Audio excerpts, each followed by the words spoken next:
But what about you? Because I mean, you've matured, and we've talked about this before. Just being able to work with some of the cats that's coming up in the West Coast. So is this like another opportunity for you? Do you feel like you come into that position where you're like kind of an elder statesman? I guess like when I go with Q or J Rock or him, like they're like, oh nigga, like, yeah, like you on, or like real homie Dash from Marvel, like you got stained blood, like you feel like I'm up there, you know. But I always tell them I feel more a part of their generation because I was never with the generation before me was like you're a gangster rapper or you're a southern rapper. Or like I was saying earlier, like from Houston, like I had my first sip of lean in 2001 because that's how getting to Houston rapper was. My brother was in Prairie View, doing all kind of other shit, so I was back and forth. I was in the little Kiki, Fat Pass, one of my favorite rappers. I always been in the boot camp, and this record's coming out Duck Down, like. And then I always been in the real West Coast shit, whether it's Soul Submission or DJ Quick. So I have Rhythm Sugar Free, Never No More. Like, I'm just fucked up. And now this generation seems to be just as fucked up as me. Like they're into everything. The only reason you know ASAP Rocky's from Harlem is because he says so. You know what I mean? But he says so. He's not trying to front like he's from Houston. It's just hip hop has finally got to a point earlier. It's like rock. Like you can't listen to Def Leppard and say, oh, they're from New Jersey. Like we don't know. It's just fucking music. And you rock things.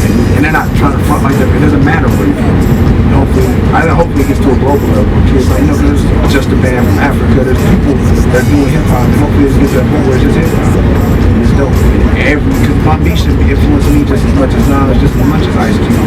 And I should put it in Grit and Common in the Midwest. And so that's what the title's about, this generation. You know what I mean? And I feel like I'm older, but I feel like these are the kids that I should have been with the whole time. That are just focused on making dope shit. Because you can say Q shit sound like this, but you can't fuck with a lyric. Same thing with Fash. Like he can do something over a radio beat, but because we grew up on like I didn't grow up on, but I was more influenced by Jay. Like Jay can make a hit record, but lyrically the shit is turn right around and do a joint. Before it was, yeah, exactly. Before it was Hammer, and Hammer had no credibility as far as hip hop goes. You know, but now it's like go platinum, but let us know that you can rap. You know, let us know that you got that. Do you feel like there weren't too many people like yourself in that position when you were coming up to help you out? Yeah, there was no one like me that kind of understood me, I don't think, and then niggas weren't helping me out. Like, I didn't get no stamp, you know what I mean? Like, the Main Street raps for the East Coast, Jay-Z will stamp a Quali and give him a shout out in a line. You know, what the fuck with me like that? You know what I mean? Nobody ever helped me. And I could have been bitter just like they were, and just like, fuck these young niggas. But I always been like, I fuck with y'all. And I think that's the new thing, and not the media's creating, but a lot of these kids are creating, like, young niggas this, and fuck old niggas, young niggas getting money, young niggas run shit, and I'm like, alright, you know, but I'm in the middle. And plus, if I'm an old head, I always looked up. That's why I started paying dues. Because I was on Warner getting money. Like, I didn't have to take all my shit and start paying dues. The young homie Noah James, they said, he's like, I always tell niggas that you like the real Robin Hood. Because I do it for them, you know what I mean? Like, Black Hippie's first festival show was paid dues, you know what I mean? And my partner was like, who's that? And I was like, oh yeah, Kendrick, this. And I'm like, fool, you heard, you know what I mean? And I won't even tell you what we paid for the first Black Hippie show. But from there to a year, it was a hell of a pay raise. And I wasn't like, yo, we looked out for you last year. It was just like, now I can pay you what you're worth. And I hope that when Kendrick opened for me at House of Blues, I was like, yeah, come out, man. I want to give him exposure. And them kids sat there and looked at him like, 6 months later, they were like, fuck that. Motherfuckers, you know what I mean? Same thing like with Fashion. I bought Boy Meets World. I saw the freshman cover. I was like, who is this kid from Fresno?